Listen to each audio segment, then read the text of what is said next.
Hi everyone! Welcome to the Empath Tarot. It's another love reading. Timeless and general. Take what resonates lang po. Maybe some part of the reading makaresonate kayo, some part of it hindi. Tignan natin ngayon kung anong love connections, lessons in life, and guidance ang ating mababatid sa reading na to. Mga aral at gabay sa buhay, pag-ibig, iba't ibang mga love stories, iba't ibang energies. Kaya maaari ang ating masagap ay yung mga malalakas at marami sa inyo. Tingnan po natin. Spirit guys, send me messages. Anong love connections ito? Lessons in life and guidance ang nais nyong ipabati sa amin. Mga aral at gabay sa buhay, pag-ibig.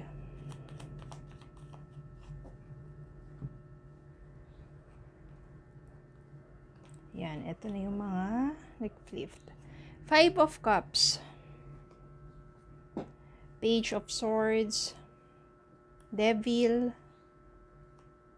Hangman, Queen of Wands, Star, the World, Two of Wands, Six of Swords. Kuha pa tayo ng isa, bottom of the deck, Five of Pentacles.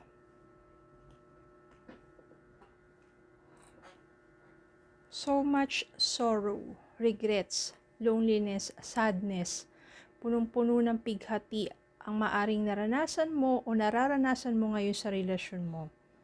Bakit kaya? Dahil maaring iniwan ka ng person mo na walang-wala. Binigay mo na lahat eh. Material na bagay, diba? Pera, pagmamahal, lahat-lahat na pero walang iniwan sa'yo. Kahit yung respeto mo sa sarili mo, wala. Paano nangyari yun? Kasi, itong taong to, magaling mag-manipulate. No, mga sinasabi niya na kung saan sumusunod ka. Pagdating sa pera, sige, bigay. Kahit na nakakaaway mo na ibang tao, katulad ng pamilya mo, mga kaibigan mo. Kasi nakikita nila na parang hindi na tama yung ginagawa mo. Tapos kapag sumasama yung loob mo dahil yung person mo maaring may pakiramdam ka or may nakita o may nahuli ka na ginawa niya na hindi maganda. Tapos ang galing niya magpaikot. At ikaw naman is ano mo rin naman sa sarili mo na yung parang ano mo lang siya. Paniniwalaan mo lang din siya. Kasi namamanipulate ka. That's kind of toxic, manipulative person. Relationship. Tsaka mo lang na-realize yun in time na iniwang ka niya na walang-wala ka na. Medyo matagal din. Matagal din bago ka sabihin natin, bumalik sa sarili mong yung tamang senses. Kasi mahirap kapag ka na-manipulate ka ng isang tao, mahirap talaga na parang sa una, wala parang kukondisyon yung isipan mo. Kasi doon ka paniwalang-paniwala sa taong yun kahit na pinapaikot ka niya. But then, time heals, you have reflected, nagkaroon ka ng some reflections kung ano nangyari sa'yo. At maaring dun mo na-realize, dun nagkaroon ng clarity na, oo nga, nawala ka sa sarili mo, nawala yung pagmamahal at respeto mo sa sarili mo dahil sa taong yon. Dahil hinayaan mong paulit-ulit kang paikutin, lokohin, hinayaan mo yung sarili mo na malugmok dun sa taong yon. But then, ang importante, nagising ka. Nagkaroon ka ng realization na it's not really worth it. At tama lang na makawala ka sa taong yun. Mabuti na lang din, umalis na siya sa buhay mo. Dahil kung hindi, baka mas lalo kang mabaon sa ganong klaseng relasyon. You are moving forward with your life. Nagpakalayo-layo ka. Hinanap mo ang iyong kapalaran sa ibang bansa. At doon ka naman nagtagumpay. Sa kabila ng sakit ang naranasan mo doon sa taong yon. Dito, mas nakilala mo at mas nahanap mo ang sarili mo. Nagtagumpay ka. Nakabangon ka.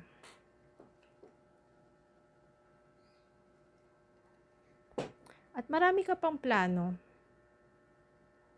Marami ka pang plano sa sarili mo in order for you to, sabihin natin, to become someone na worthy of love.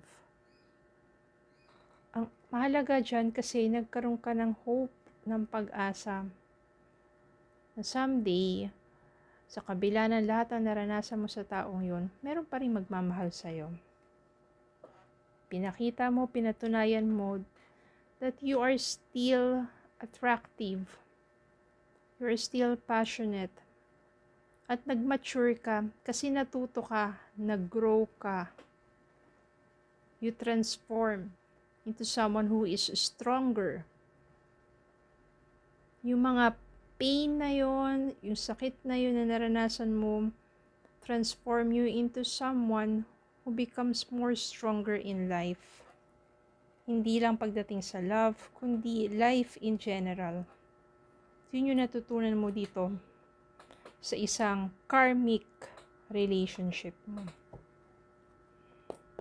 Tingnan naman natin kung ano ba ang magiging future love mo.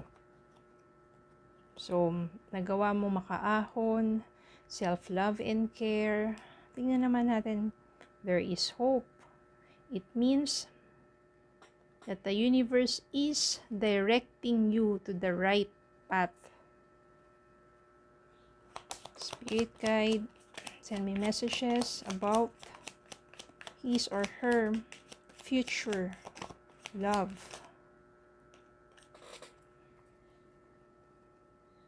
Six of Cups. Tower. The Sun. Two of Swords. Okay, meron ditong Tower, saka Two of Swords. Dahil sa tindi ng trauma na inabot mo dun sa karmic relationship mo, nahihirapan kang ngayon muna to deal with other person who have interest on you. Kahit sabihin mo meron ka nararamdaman sa taong yun, merong isang taong nagpapahiwatig sa'yo, meron nag-hold back kasi natatakot ka because of the trauma.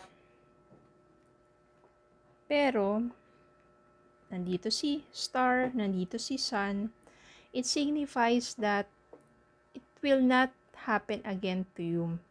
Kasi nga, you grow, you learn, at alam mo na kung sakasakali yung taong darating sa'yo ay gagawin ulit sa'yo yun. Alam mo na sa umpisa pa lang yung mga signs kung red flag yun.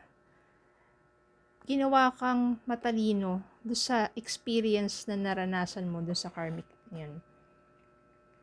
But someone darating sa buhay mo who is younger than you, hindi naman sobrang bata, siguro 1 or 2 years younger than you, pero you will feel so much love.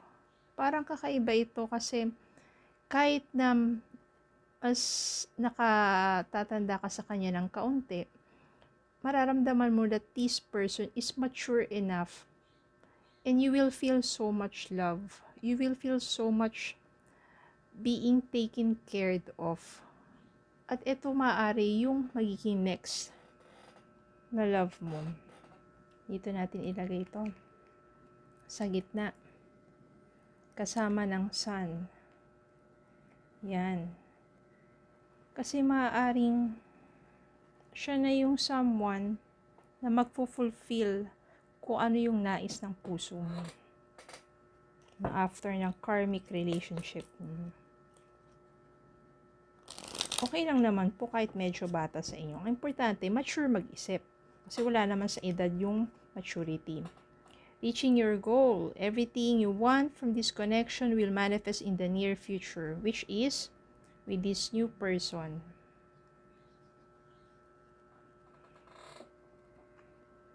Okay, so ganun talaga minsan nakakaranas, lalo na yung iba, ang tindi ng naranasan sa buhay, karmic relationship. Ang importante, makaalis ka sa ganong klaseng sitwasyon, relasyon, tulungan mo yung sarili mo makabangon. And there is hope in love. Okay? So, yun lang po. Maraming salamat po for watching. Please don't forget to like, share, comment, and subscribe. Follow me in Facebook, and YouTube, and TikTok. Have a good day po and God bless.